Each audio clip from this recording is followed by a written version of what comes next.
Gonzalo Costa es de la Asociación de Cardiología de Santa Fe. ¿Cómo le va? Gracias por atendernos. Gonzalo. Estamos teniendo un inconveniente. A ver si nos está escuchando Gonzalo Costa, de la Asociación de Cardiología de Santa Fe. ¿Se escucha? Sí, ahí lo estamos escuchando. Ahora sí. No, ustedes, digamos, ¿cómo están analizando las secuelas desde el punto de vista cardiológico de un recuperado de COVID? Es muy prematuro todavía para hablar de eso. Y está buena la pregunta, porque uno trata en medicina, deberíamos siempre hablar con evidencia, ¿no? Se ha visto tanto últimamente decir cada cosa sin ningún tipo de rigor, que hablar sin estadísticas, que es lo que nos está pasando en este momento, sería poco prudente. Es decir, las secuelas que han quedado, las secuelas que van a quedar, aún no lo sabemos, y eso lo sabremos cuando todo esto termine, ¿no? Que no tenemos idea cuándo será. Y en función de eso, de lo que usted está señalando, uno podría llegar a decir, hay cierta tendencia, he visto este tipo de casos, uno supone que esas secuelas pueden ser transitorias o permanentes. ¿Qué es lo que usted puede aportar en torno de su experiencia? Lo más importante son cómo agarre al paciente antes de la pandemia, antes de contraer el virus. Cualquier paciente que tenga una enfermedad cardiovascular, sobre todo grave, llámese infarto o insuficiencia cardíaca, su capacidad cardiopulmonar está severamente disminuida. Por lo tanto, la chance de que tenga una forma más grave de esta enfermedad, que requiere asistencia respiratoria mecánica o incluso drogas para mantener la presión, evitando un shock séptico, son mucho más frecuentes. Nosotros estamos en este momento en particular más preocupados por eso, por cómo podría afectar a la población en riesgo cardiovascular, que en ver las secuelas que todavía no sabemos, como les dije antes, todavía no sabemos cómo van a ser, cuáles van a ser, si van a ser respiratorias, si van a ser unas neurológicas. Creo que la subconsulta que estamos viendo en estos momentos puede llevar o al riesgo de la enfermedad cardiovascular per se, o también a un riesgo de que si esa persona contrae el virus, tenga una forma más grave de la enfermedad. Claro. Ahora, ustedes necesitan, doctor, de una estadística. Si uno piensa en una estadística de las secuelas, tenemos que estar hablando de años. Estamos hablando de una vacuna que no sabemos si la vamos a tener el primer cuatrimestre. Es decir, en el mientras tanto, digo, porque muchos recuperados sufren de fatiga, sufren de alguna dificultad respiratoria todavía, incluso después de recuperados. O sea, no me imagino aquel que ya es factor de riesgo por alguna afección cardíaca anterior.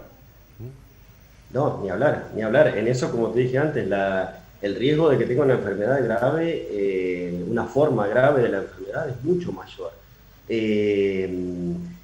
Mire, lo que nosotros hemos visto en el mientras tanto, y voy a usar tu palabra, en el mientras tanto es una disminución importante de la consulta. Hay que hablar siempre de estadísticas. Por ejemplo, en España se ha visto hasta un 40% menos de intervencionismo, es decir, colocación de stent o incluso de cirugías cardiovasculares. Es decir, fíjate cómo nos está golpeando desde la parte respiratoria, pero también desde la parte cardíaca. Imagínate, pongamos un caso hipotético, una persona que tenía una lesión en una arteria coronaria, que no se hizo una angioplastia por todo este contexto, porque la persona tenía miedo, por supuesto, y sobre llovido se contagia de coronavirus. ¿Cómo puede hacerle frente a esa infección una persona con ya una cardiopatía previa, y cómo va a quedar después, si tiene la suerte de no morir de coronavirus, cómo va a quedar después esta persona, con qué secuelas pulmonares, con qué secuelas cardíacas, porque también se está viendo que no solo afecta a la parte respiratoria, sino que hay un cuadro que se llama miocarditis, bueno, todavía no, como todo en esto, no se conoce bien cómo es el mecanismo, como es la fisiopatología, pero que también generaría una disfunción en el corazón, o sea, una menor fuerza de contractilidad. Por lo tanto, imagínate cómo lo afectaría, insisto, con esto, ¿no?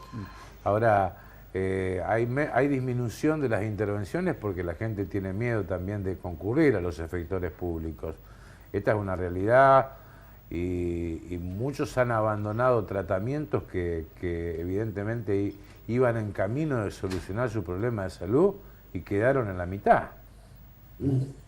Sí, sí, sí, sí. Sí, esto que te dije de España también se ha replicado con cifras muy parecidas en Nueva York, donde se ha visto también un incremento de los paros cardíacos domiciliarios, es decir, gente que ni siquiera había podido acceder al sistema de salud.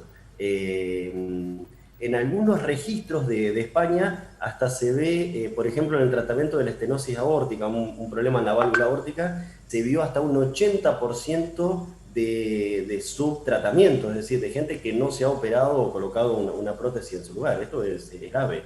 Y veníamos, imagínate, una enfermedad, cualquier enfermedad cardiovascular es la causa de casi el 32% de las muertes por año en el mundo. Argentina está un poquitito por debajo, en algo estamos mejor, estamos alrededor del 28%, pero son números que han bajado muchísimo en estos últimos 20 años. Y sería una pena que ahora, por culpa de la pandemia, volvamos a los valores que teníamos allá por los 90, antes del año 1990. Así que por eso nosotros también desde la asociación instamos a que la gente que tiene un problema cardiovascular previo, que no deje de consultar, que no deje de hacer sus estudios, porque es la manera de saber si efectivamente hay algún problema cardiológico activo y agarrar de la mejor manera posible, con las defensas altas, como se dice comúnmente, a una infección potencial, ¿no? Gonzalo, muchas gracias por atendernos en estos minutos. No, por favor, a su disposición para cuando quieran.